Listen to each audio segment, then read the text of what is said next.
Oh my god, we're in line!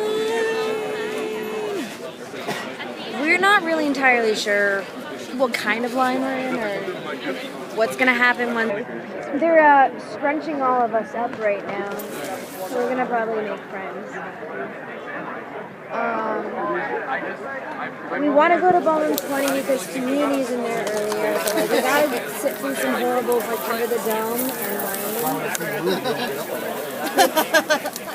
like I don't understand. I don't understand why Starcross got canceled with Rain. Rain is actually really popular. How did Beauty and the Beast though? Beauty and the Beast though. I heard that got like terrible People ratings. fell asleep during New York Comic Con.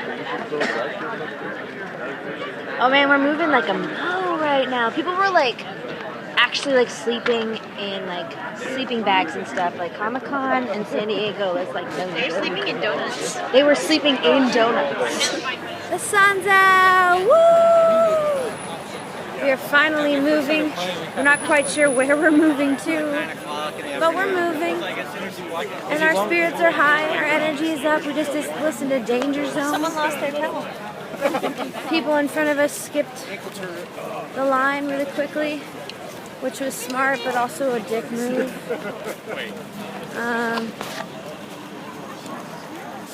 Really a little nervous, see what happens once we get inside, but you know, I'll cross that bridge when we get to it. It's just all unknowns right now, which is I hate unknowns. I want to know exactly what line I need to be in and everything. So we are finally in line for the actual ballroom training, which is the thing we want to go to today. For the community panel, which is until much later. We have to sit through 4 panels that we're not too crazy about. But we'll deal to be able to see community because we all love community so much. And then it's Sharknado, so exciting stuff.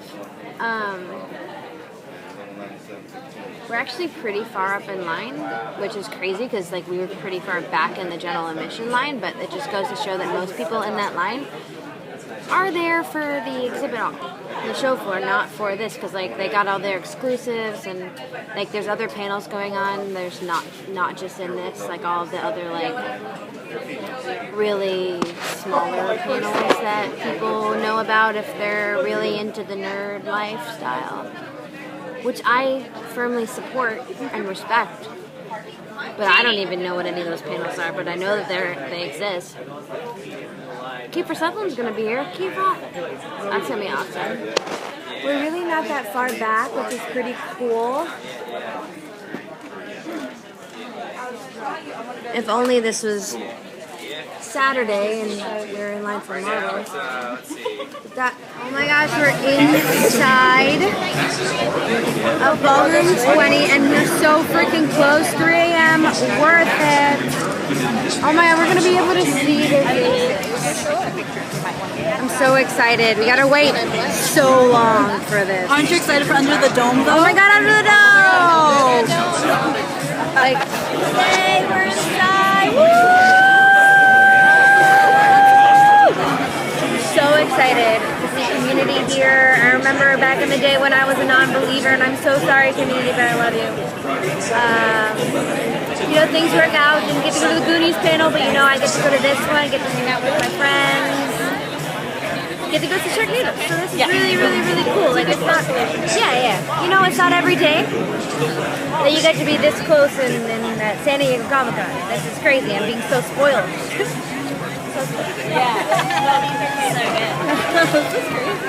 Alright, so we made it through all the other panels. I think my favorite was Under the Dome. No, my favorite was 24. But Under the Dome was pretty entertaining. The lady in front of us was really into Under the Dome and Rain, and she was really upset by all of our talking. So We were making fun of it.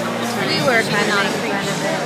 Oh, they are? But they were just, it was just like it's under a dome. I know. Yeah. These things happen. And then now it's it's almost time for Community and then Sharknado. And she's got her goatee for the darkest timeline. So does Bridget. Nope, yeah, there you go. Which is usually the best timeline in my opinion. It's one of my favorite episodes ever. I'm so excited. Oh my god, 6 seasons and a movie, baby! We got it! Or almost. But like now they have to have most of the way there. yeah, now they have to have a movie, like they can't not. Yahoo, thank you! Cheerleading the return of the show.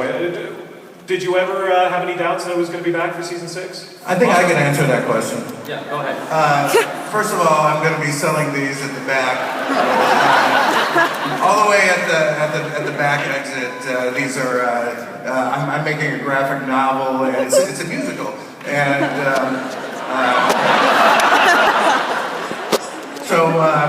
you know, they're only $10. You can download a song, and Scott Adsit from TV's 30 Rock from the Sun. So you were heartbroken over the NBC cancellation, but did you ever have any doubt that it would return somewhere, somehow?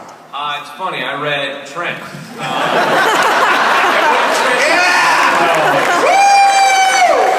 Music, Scott Adsit sings audience from 30 Rock. And Star Wars will be back there. Dino Stopolopoulos will be back there.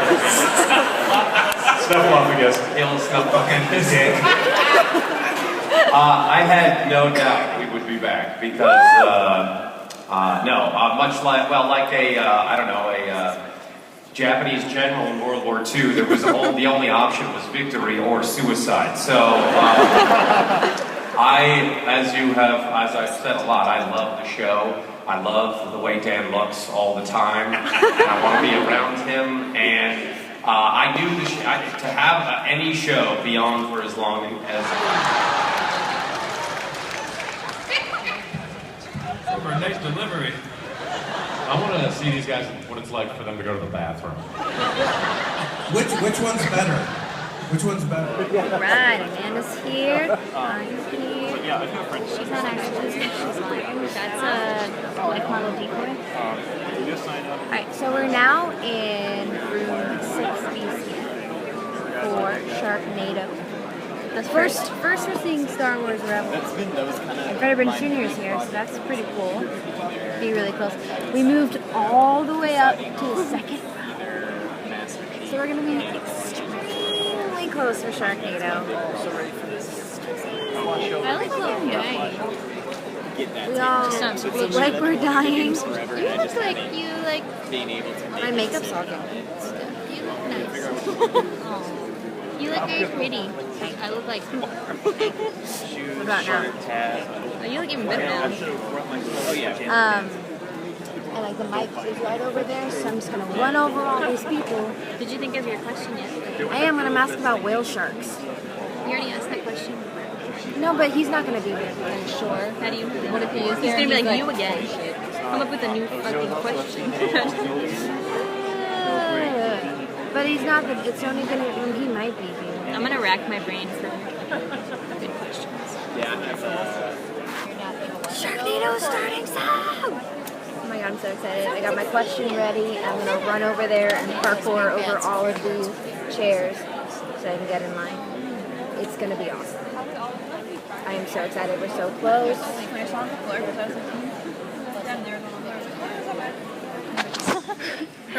I am so your character is dealing with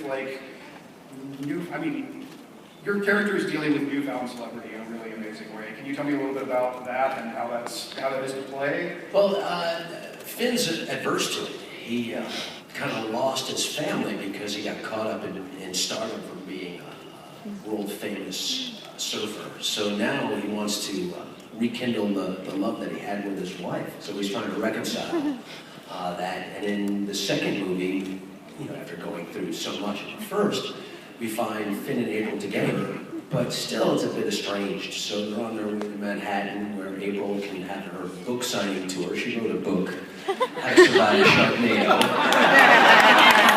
Something that Finn's really not all that happy with, but whatever makes Mama happy, I suppose, is good. And he's also going home to see his sister and brother-in-law and their family.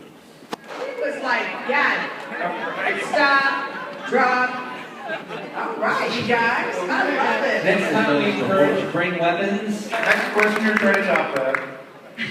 Hi, I'm Kristen. First off, I just want to say Sharknado was arguably the best movie of 2013. Anybody wants to argue that here? I mean, where was his Oscar nomination? I mean, let's be honest. My question is, if or when a Sharknado happens in real life, do you guys think you'd survive? And what's your weapon of choice and why? Haven't you seen Sharknado?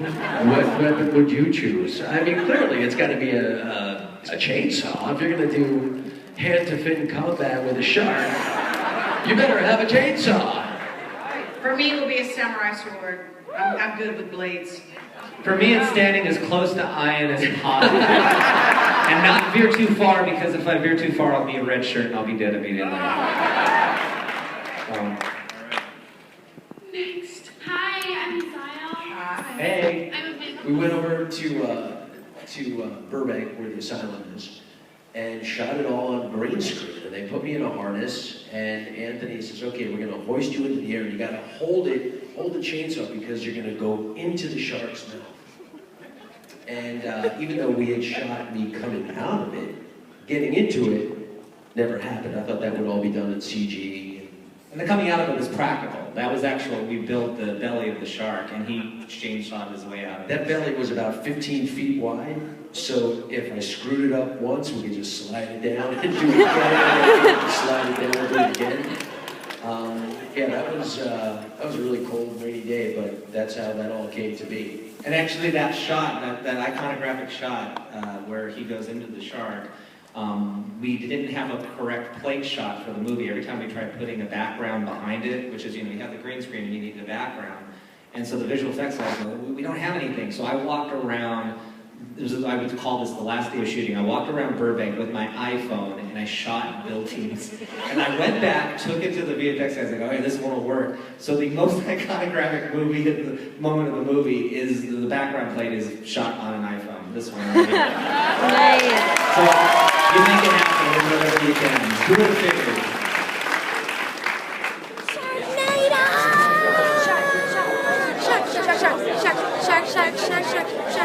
Shark. Everybody! We should write their next theme song. We should.